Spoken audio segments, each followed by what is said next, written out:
दोस्तों आज हम आईआईटी यानी इंडियन इंस्टीट्यूट ऑफ टेक्नोलॉजी के बारे में बात करने वाले हैं। हम आईआईटी से रिलेटेड सारे क्वेश्चन इस वीडियो में कवर करेंगे, जैसे कि आईआईटी क्या होता है, आईआईटी हमें क्यों करना चाहिए और आईआईटी करने के क्या फायदे होते हैं, आईआईटी के लिए क्या क्वालिफिकेशन होनी चाहिए, आईआईटी में एज लिमिट क्या मांगी जाती है, आईआईटी के बाद आपके पास कौन कौन से करियर ऑप्शन हैं, आईआईटी के बाद आपकी कौन सी गवर्नमेंट जॉब लगेगी और कौन सी प्राइवेट जॉब, आईआईटी के बाद आप क्या कर सकते हैं, आईआईटी की फीस कितनी होती है, आईआईटी का एंट्रेंस एग्जाम कैसा होता है, आईआईटी में एडमिशन कैसे लेते हैं, इसका प्रोसेस क्या होता है, आईआईटी का ड्यूरेशन क्या होता है, आईआईटी के लिए बेस्ट कॉलेजेस कौन से हैं, आईआईटी की पढ़ाई में टोटल कितना खर्चा आ जाता है, आईआईटी का सिलेबस क्या होता है यानी इसमें हमें क्या क्या पढ़ना पड़ता है, आईआईटी का एग्जाम पैटर्न कैसा होता है। दोस्तों आईआईटी यानी Indian institute of technology India के सबसे प्रेस्टिजियस इंस्टीट्यूशंस में एक है। आईआईटी में इंजीनियरिंग, टेक्नोलॉजी और साइंस से रिलेटेड कोर्स पढ़ाए जाते हैं। यहाँ से ग्रेजुएट होने के बाद स्टूडेंट को बहुत अच्छी जॉब मिलती है। आईआईटी में एडमिशन लेने के लिए स्टूडेंट को जेईई यानी joint entrance examination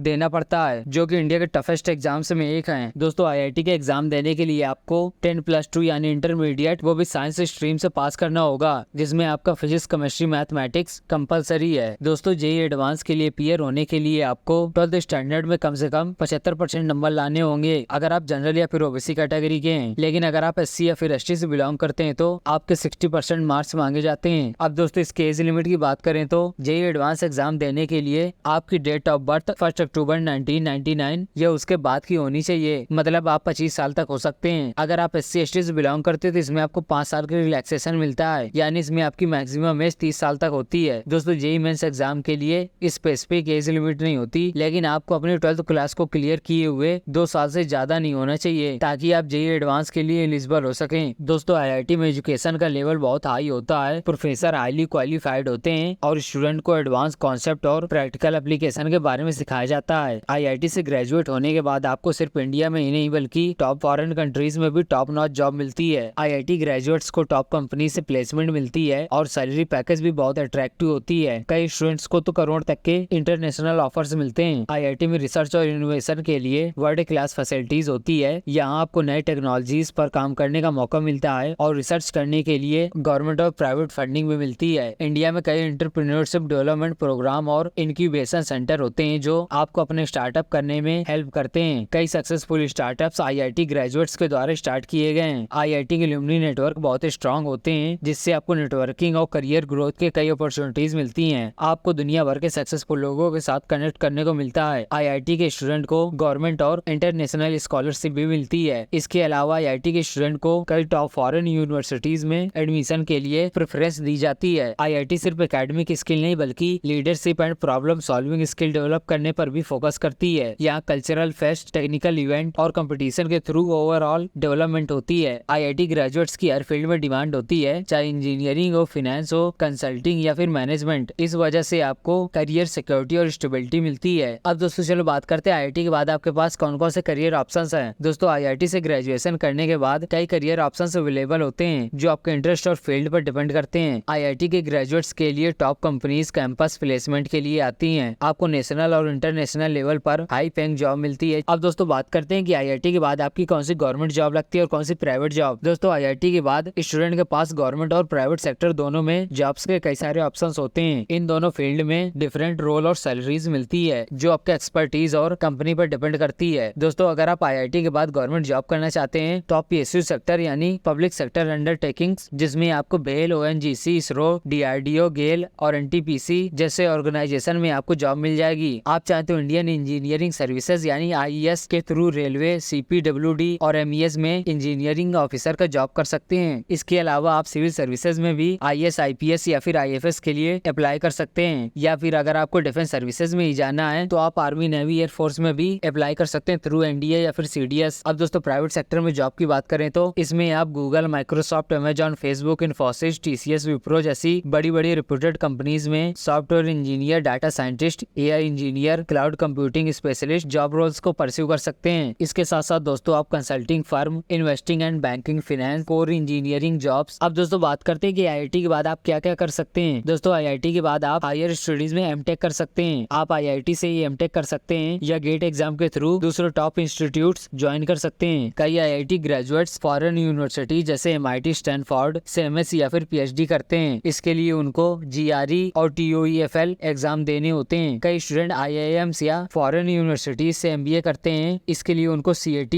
GMAT exam clear करने पड़ते हैं। अब दोस्तों बात करते हैं IIT की फीस कितनी होती है। दोस्तों IIT की फीस अलग अलग इंस्टीट्यूट्स और कोर्सेज के अकॉर्डिंग वेराई करती है। जनरली बीटेक कोर्सेज की फीस IIT में थोड़ी हाई होती है, लेकिन स्कॉलरशिप और फाइनेंशियल एड्स के भी ऑप्शन इसमें अवेलेबल होते हैं। दोस्तों इसमें आपकी पर सेमेस्टर की फीस 1 लाख से लेकर 2.5 लाख रुपए तक हो सकती है और पर ईयर फीस आपकी 2 लाख से लेकर 5 लाख रुपए तक। इसके साथ साथ दोस्तों आपका hostel fees, examination fees, library fees, medical insurance और मिसलेनियस चार्जेस में भी काफी सारा खर्चा आ सकता है। दोस्तों IIT में बीटेक का ड्यूरेशन टिपिकली 4 साल का होता है। इस पीरियड में स्टूडेंट को various engineering subject, practical, project और इंटर्नशिप कंप्लीट करने होते हैं। दोस्तों ये कोर्स 4 साल का होता है, इसीलिए इसमें 8 सेमेस्टर होते हैं और पर ईयर में 2 सेमेस्टर होते हैं। अब दोस्तों IIT के एंट्रेंस एग्जाम के बारे में बात करें तो IIT के 2 एंट्रेंस एग्जाम होते हैं, पहला JEE मेंस, दूसरा JEE एडवांस। दोस्तों JEE मेंस में आपको कई सारे इंजीनियरिंग कॉलेज जैसे NIT, IITs और अदर सेंट्रल फंडेड इंस्टीट्यूशन में एडमिशन लेने के लिए मौका मिलता है और इस JEE मेंस एग्जाम को NTA यानी नेशनल टेस्टिंग एजेंसी कंडक्ट कराती है। दोस्तों JEE मेंस में आपसे क्लास 12 की फिजिक्स, केमिस्ट्री और मैथमेटिक्स से क्वेश्चन पूछे जाते हैं। इसमें आपसे इस सब्जेक्ट में 20 मल्टीपल चॉइस क्वेश्चन पूछे जाते हैं और 10 न्यूमेरिकल बेस्ड वैल्यू क्वेश्चन। इस एग्जाम को कंप्लीट करने के लिए आपको 3 घंटे का टाइम दिया जाता है और इसमें आपको टोटल 300 नंबर मिलते हैं। दोस्तों आप JEE मेंस के साल में 2 बार अटेम्प्ट दे सकते हैं। दोस्तों जब आप JEE मेंस के एग्जाम पास कर लेते हैं उसके बाद दोस्तों आपका JEE एडवांस का एग्जाम देना होता है। दोस्तों सिर्फ टॉप 2.5 लाख रैंकर्स जो JEE मेंस एग्जाम को क्लियर कर पाते हैं वही JEE एडवांस का एग्जाम देने के लिए एलिजिबल होते हैं। दोस्तों JEE मेंस का एग्जाम 2 पेपर में होता है और दोनों पेपर में वही फिजिक्स, केमिस्ट्री, मैथमेटिक्स से क्वेश्चन पूछे जाते हैं। अब दोस्तों बात करते हैं IIT में एडमिशन कैसे लेते हैं। दोस्तों IIT में एडमिशन लेने के लिए आपको सबसे पहले JEE मेंस और फिर उसके बाद JEE एडवांस एग्जाम क्लियर करना पड़ता है। ये दोनों एग्जाम क्वालिफाई करने के बाद आपको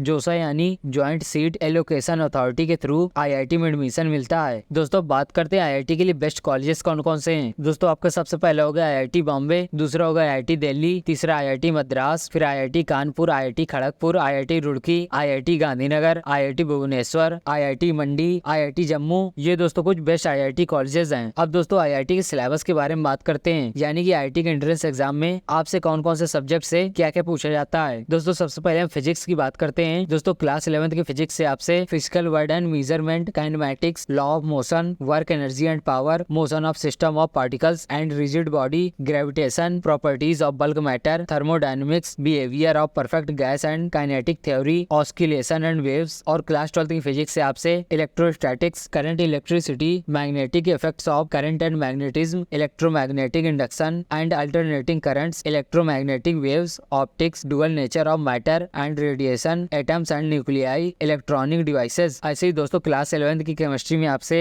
केमिस्ट्री की basic concept, structure of atom, classification of element, chemical bonding and molecular structure, state of matter, thermodynamics, equilibrium, redox reaction, hydrogen, S block element, P block element, organic chemistry, hydrocarbons और environmental chemistry के बारे में पूछा जाता है। और class 12th की chemistry में आपसे solid state solutions, electrochemistry, chemical kinetics, surface chemistry, general principle and process of isolation of element, P block element, D और F block element, coordinating compounds, haloalkane and haloarenes, alcohols, phenols, ethers, aldehydes, ketones and carboxylic acid, organic compounds containing nitrogen, biomolecules, polymer और daily life में use होने वाली chemistry, इनसे question पूछे जाएंगे। और अब हम मैथमेटिक्स की बात करें तो क्लास 11th की मैथमेटिक्स से set relation functions, trigonometry functions, complex number, quadratic equation, linear inequalities, permutation and combination, binomial theorem, sequence and series, straight lines, conic section, introduction to 3 dimensional geometry, limits and derivatives, mathematical reasoning, statics and probability, mathematical reasoning. और class 12th की mathematics से relation and functions, inverse trigonometry functions, matrices and determinants, continuity and differentiability, application of derivatives, integrals, application of integrals, differential equation, vector algebra, 3 dimensional geometry, linear programming और probability से question पूछे जाते हैं। तो अगर आपको ऐसे करियर से रिलेटेड वीडियो देखने तो आप हमारे चैनल को सब्सक्राइब कर लेना और वीडियो को भी लाइक कर देना। और आपको नेक्स्ट वीडियो किस टॉपिक पर देखना उसके लिए आप हमें कमेंट भी कर सकते हैं। जय हिंद, जय सिया राम।